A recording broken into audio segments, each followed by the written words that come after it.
আমরা মনে করি ডিসেম্বরের নির্বাচন করলে ওই যে বিচারের কাজ দৃশ্যমান করা এবং প্রয়োজনীয় সংস্কার অবশ্যই করা।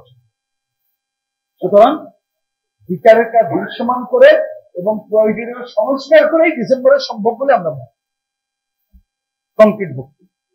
এবার এপ্রিলে যারা বলছেন না, আমরা এদের সাথে একমত, কারণ মনে করছি এপ্রিল নির্বাচন এই যে কালক্ষেপণ এইটা অপ্রয়োজনীয়। এই কালক্ষেপণের মধ্য দিয়ে আধিপত্যবাদী সাম্রাজ্যবাদী শক্তি করিডোর বন্দর তাদের অনেক ইচ্ছা বাস্তবায়ন করে নিয়ে যেতে পারে, যা আমাদের দেশের জন্য ক্ষতিকর হবে। এখন যে কোনো ব্র্যান্ডের পুরাতন এসি বদলে নতুন ওয়ালটন এসিতে উপভোগ করুন 25% ছাড়। আর আগামী ফেব্রুয়ারির পর থেকে জানেন শবে বরাত, রোজা, পরীক্ষা, আবহাওয়া এমন জায়গায় যাবে আমাদের দেশের বাস্তবতায় এটা কোনো উপযুক্ত সময় না। এইটা বরঞ্চ কোনো কারণে যদি আমরা এপ্রিল বর্ণ চিন্তা করি তাহলে আমাদের সাধারণ হিসাব এইটা হয়তো আরো দূরে চলে যাবে। এটা হচ্ছে সুনির্দিষ্ট বক্তব্য। এবার ছোট্ট দুইটা ক্লিয়ার ও পয়েন্টে ছোট করে দেব। একটা হচ্ছে দেখেন, এটা একটু বলতেই হয়, বিদেশে অনেকদিন ধরে আমরা দেখছি যে বিদেশের মাটিতে কেউ গেলে পাল্টাপাল্টি হয়। আগেও আমরা দেখেছি। আমরা কমিউনিস্ট পার্টি মনে করি এটা না করতে পারলেই ভালো, এটা ভালো দেখায়। বিদেশের মাটিতে আমাদের যারা থাকে তারা কষ্ট করে অর্থ উপার্জন করে, বিদেশে পাঠায় বা তারা যে কোনো কারণে গেছে এবং এইটা বাইরের দেশে ভাবমূর্তিও ক্ষুণ্ণ হয়। কিন্তু অতীত দিনে আমরা দেখেছি যে সরকার ক্ষমতায় থাকে তার বাইরের শক্তি তার যুদ্ধাচরণ করে, পাল্টাপাল্টি হয়। এবারও আমরা এটা দেখলাম। এইটা না হলেই সবচেয়ে ভালো হয়, গণতন্ত্রের ভাষা অন্যভাবে করতে পারলেই ভালো বলে মনে হয়।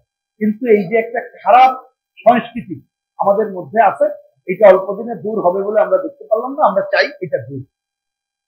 আরেকটা কথা বলা হয়েছে একটা দলের কথা, তার নিষিদ্ধ।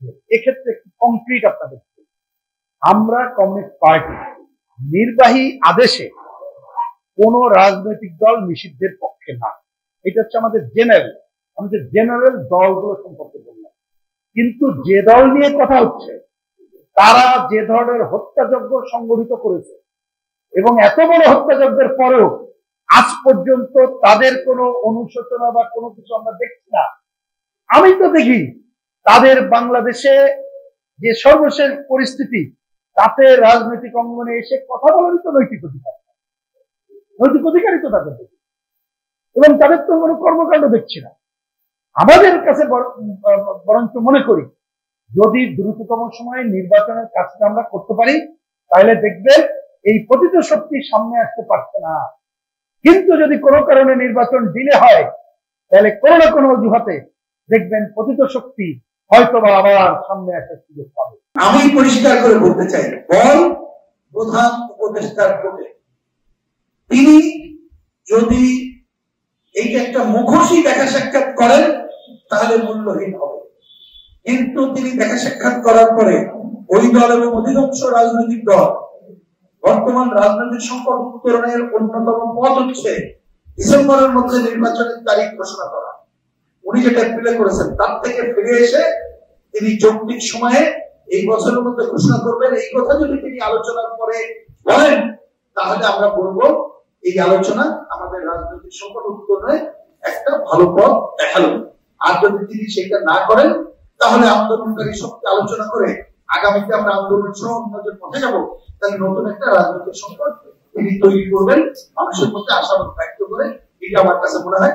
তবে আমি প্রত্যাশা করবো তিনি এই সংকট তৈরি করবেন না।